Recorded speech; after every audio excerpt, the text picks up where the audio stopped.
All right, let's talk about something huge, the Indian financial markets. It can feel like this big, complicated machine, right? But what if I told you there's a powerful rule book, an entire system built for one primary reason, to protect your money?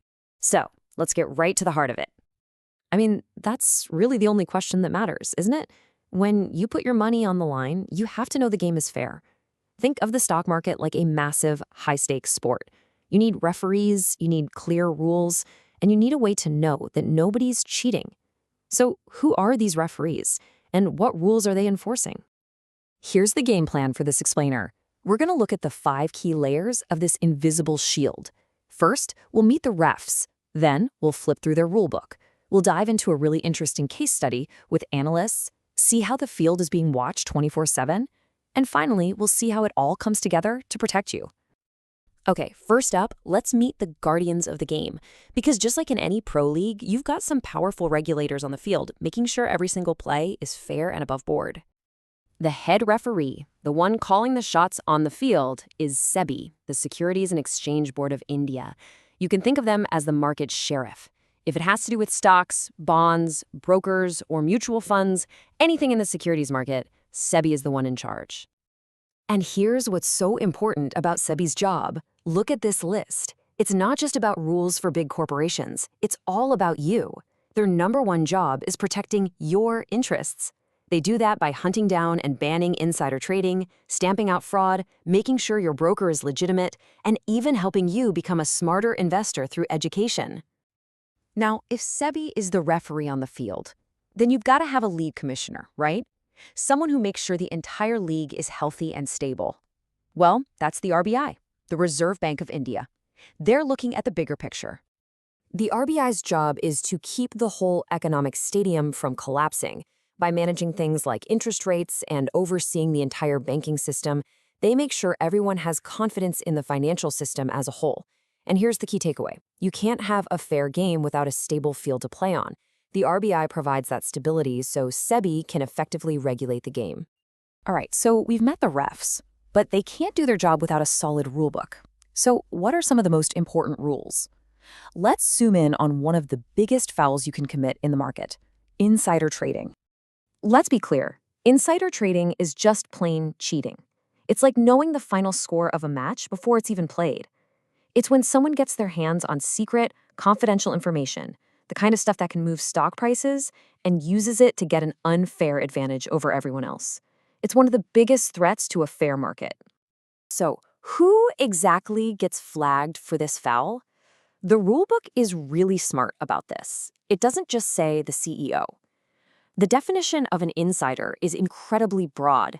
It's basically anyone who is a connected person, or even more simply, anyone who has access to that secret info. And just look at how wide this net is cast. Of course, you've got directors and employees, but it also includes their relatives, the company's banker, even an official working at the stock exchange.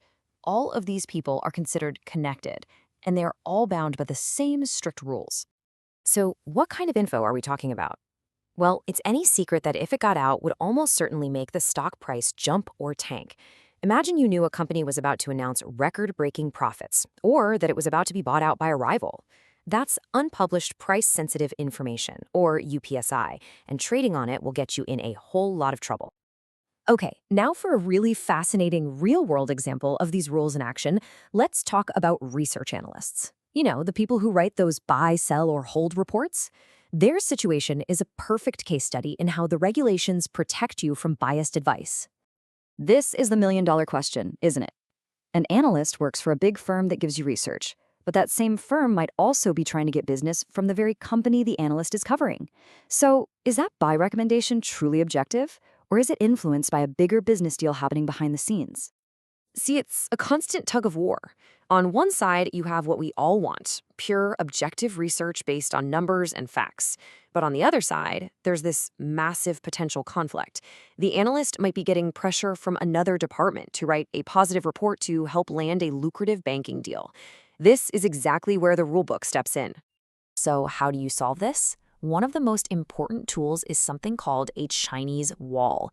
Now, it's not a real wall. It's a powerful metaphor for strict information barriers.